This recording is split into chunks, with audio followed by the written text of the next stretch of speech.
Today I'll be discussing Navy Officer Candidate School, or Navy OCS.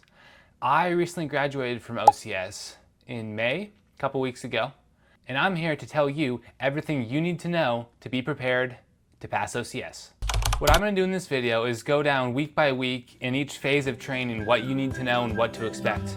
On my way to OCS, I had multiple delayed and canceled flights, but that gave me time to see this awesome Lego vending machine, whatever this is. And because I had such an early flight the next morning, I spent the night at the airport. I finally ended up in Rhode Island the next morning, crossing over the Newport Bridge, a sight which you will come to love, along with the beautiful sunsets over the water. When preparing for OCS on the knowledge side of things, you really want to make sure that you are studying your Bravo knowledge and maybe just a little bit of your Charlie knowledge. If you don't know what those are, look in the description and I'll post them in there. The Bravo knowledge when you're studying it is verbatim knowledge, meaning you pretty much need to know word for word everything about it. It definitely seems like a lot, and it's going to be a lot easier if you study that beforehand, so you're not stressing with everything else about OCS and trying to study that as well. In addition to the Bravo knowledge, you also need to work on the discipline Dity. If you don't know what that is, which you probably don't, that will also be in the description for you to memorize. If you're pressed for time before OCS, the two things I would recommend knowing beforehand is the mission of the Navy and the discipline Dity. As for the physical side of things at OCS, make sure you come prepared and don't be one of those people I saw that couldn't even run a mile without stopping and walking. You do not want to be the weakest person there because you will be singled out by the drill instructors and the RDCs immediately. When preparing for OCS, I'd recommend get out and run at least 3 times per week and try and get 3 and 4 miles in each time. As for working out, you really need to focus on high intensity interval trainings or HIIT workouts, which I'm sure you've heard of. Focus on exercises like push-ups, squats, leg lifts, planks, jumping jacks, and mountain climbers. When you first get to OCS, within the first couple of days, you will be taking your initial PRT, so your initial PT test. And for that test, make sure that you are ready to pass the standards. If you don't know what the standards are for you, look up the chart on Google, I'm sure you can find it. And the type of PT that you're going to actually see at OCS, normally you'll be PTing Monday through Friday every week. There will be some exceptions where your class has medical appointments and whatnot where you won't be PTing that day. For the most part, it's every weekday morning and you'll work out for about 45 minutes to an hour. Each PT session is a little different. Sometimes you'll be doing sprints, sometimes it's just a long road run or a training country run like they like to call it. You could be doing a HIIT workout where you're doing only calisthenics, maybe using some resistance bands or some dumbbells, medicine balls, and whatnot. Overall, the PT is not really that difficult as long as you come prepared for it. Okay, now on to what to expect during your 13 weeks at OCS. The first 3 weeks at OCS is going to be called your Indoc phase of training. During your Indoc phase of training, you will be treated exactly how you'd expect to be treated at a Navy boot camp. There will be a lot of yelling. You'll be doing a lot of random PT in the hallways or P-ways. You'll be put on your face for almost anything, whether you're not calling attention on deck correctly, not greeting the staff members correctly. They will find reasons to put you on your face. If you think you're to make it through Indoc phase without being put on your face, you are probably wrong. I thought that same thing, and I was the first person in the class to be put on their face because I didn't say, "Good morning, sir," before I asked a question to my drill instructor. And that was a great way to start OCS. I remember one of the first days I was just sitting in my hatch, and it was just me and my roommate there. And my roommate had to go out and he was looking for an iron. He went out, and then I just started hearing the drill instructor start eating into him because he messed up attention on deck in the greeting. And she was trying to make him do the discipline Dity while he was working out. He could not for the life of him spell discipline, and I was having the time of my life just listening to him try to spell discipline, just butchering it every single time while he was just getting ripped into by that drill instructor. It's moments like that that you are going to remember in OCS. I'll probably never forget that moment, and he certainly won't forget that moment. It is best to lay low and not go out in the hallways unless you have a need to, especially during the first 3 weeks, just so you're decreasing your chance of being put on your face like that. The first notable event to talk about during Indoc phase is going to be called First Tuesday. During First Tuesday, all of the OCS staff is going to come bombarding down your hallways, knocking on your doors, screaming at you. Well, you have to quickly get ready in PT gear and rush out the door for a awesome PT session. During this PT session, you are just going to get screamed at that you're not good enough, that you're not doing the exercises right. Make sure that you are giving it your all on First Tuesday. It is kind of a difficult workout, a lot of stress, a lot of yelling and whatnot. But if you don't perform to their standards, you will be singled out and it just gets worse from there. So just make sure you're not one of those people that are singled out. After First Tuesday, that's when you'll start mostly doing your in-processing, a lot of paperwork, a few classes to cover it. And you'll also have to be doing some medical screenings. I think you do immunizations in week 4, if I remember right. And you'll also likely start one of your classes. For us, it was our cyber class. The next notable event to talk about is Fast Cruise. Fast Cruise is pretty much the exact same thing as First Tuesday, only now you have a 30-pound duffel bag you're bringing around on your back the whole time. And they like to call it a ruck, run, whatever you call it. And so you'll be running around training country for a little bit. You'll do some more workouts. You'll get screamed at again, which is amazing. And whenever you're done, you'll get back to your hatch, try and put what you can away, and get ready for the day. All during Indoc phase, it's setting you up to pass something called ROP, or Room, Locker, and Personnel Inspection. During ROP, it will be about 10 minutes where you are brought into your room with either a RDC or a drill instructor, and they will be PTing you for 10 minutes while they are asking you questions about your Bravo knowledge. If you do not have your Bravo knowledge down verbatim, you will get hit for knowledge points. For all of the military inspections, which ROP is considered one of those, you have to get an 80% or better. For me, I walked away getting exactly an 80%. And I was happy with that because my roommate failed and he had to retake it 2 days later. I'm not going to name names, but at the time he was considered to be the hardest staff member to get for ROP because he was known for failing and rolling the most amount of people. Just know that if you get rolled, that means that you're getting rolled into the next class. So if you were in class 02, you now will be in 03 or possibly 04 depending on the timelines of things. It is in your best interest to not get rolled because obviously you don't want to be there any longer than you have to be. So make sure you're studying for all your tests and performing as best as you can. During ROP, you'll also have to be folding all of your clothes, how they specify in the OCR. So you'll have to fold your shirts, 6 inches by 6 inches, and fold your socks, either like 4 inches long or 6 inches long. And it's honestly very annoying that you have to do this, but they are testing your attention to detail, so do the best that you can. And like I touched on earlier, when I said that my roommate had failed and he had to retake it 2 days later, for any inspection or test, if you fail at one time, you're not automatically rolled. You'll have one more chance before you do get rolled.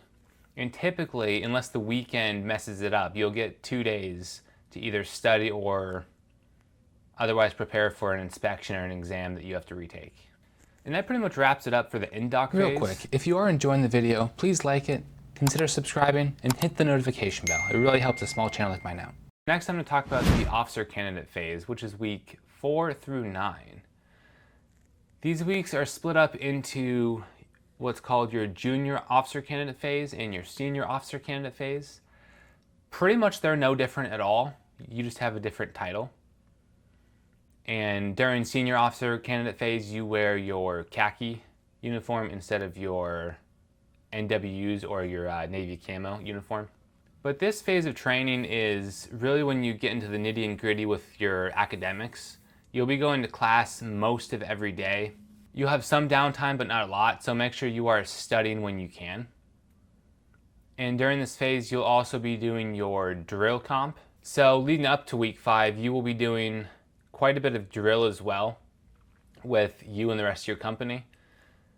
The drill competition, it's not really high stakes. It's not really rollable or anything, or at least it wasn't for us.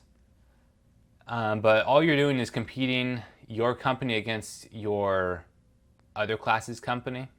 And typically each class will have 2, maybe 3 companies, so you're just competing against each other really. To end off your junior officer candidate phase, you'll be doing your khaki inspection. For this inspection, you're going to be formed up in your company and in your khaki dress uniform, and RDCs will come down and inspect you. During this time, you are still expected to know your verbatim Bravo knowledge as well as your Charlie knowledge, which I will also link in the description if you want to study that early. And once you pass your khaki inspection, you will officially become a senior candidate officer, which comes with almost no additional benefits. It's just a title change, like I said earlier. During this phase, you're still focused on academics. The big thing here is going to be your navigation.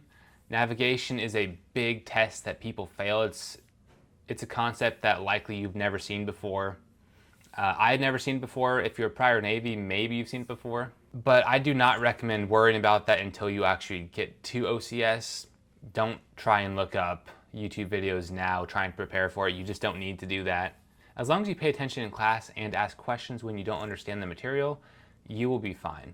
Just make sure you're going to after-hour studies, whether it's with an instructor or you're just going over to Callahan Hall to study with your fellow classmates. All of it is beneficial, so if you have spare time, make sure you're doing that. During senior officer candidate phase, you are also doing your officer personnel inspection, or OPI.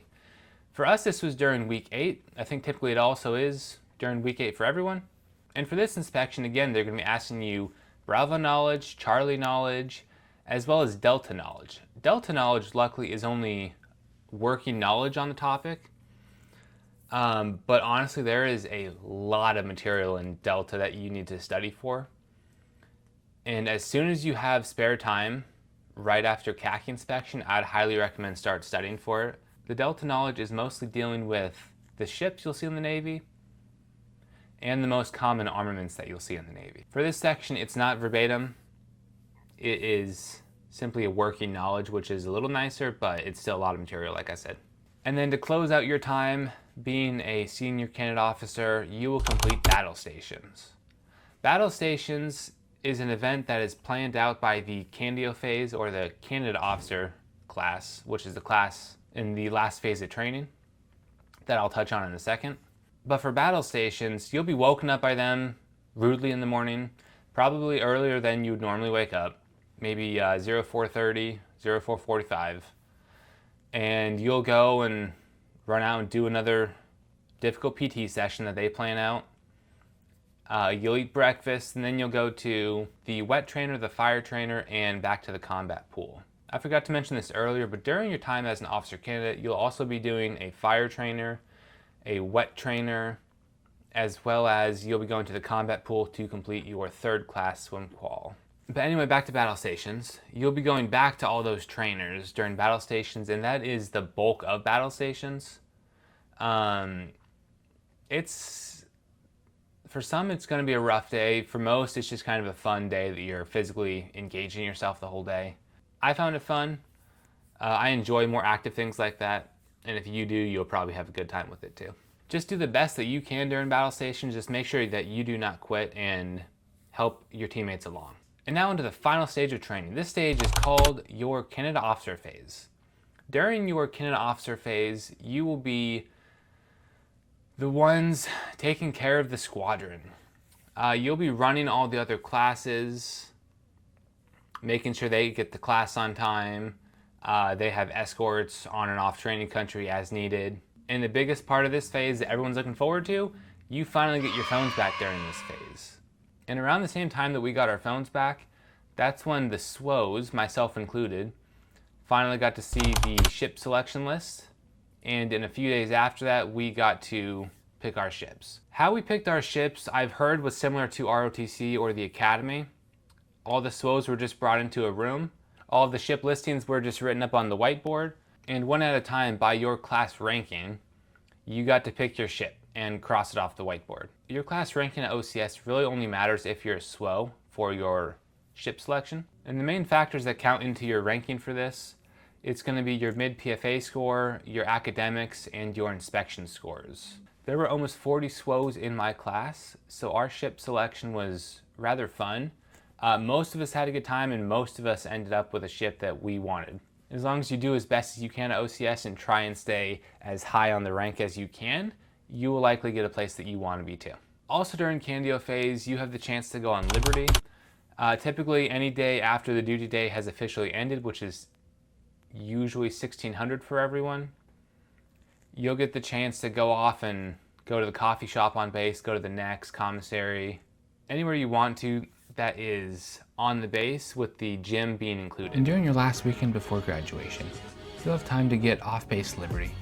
I'd highly recommend going to the nearby mansions, as they were awesome to see and free for military.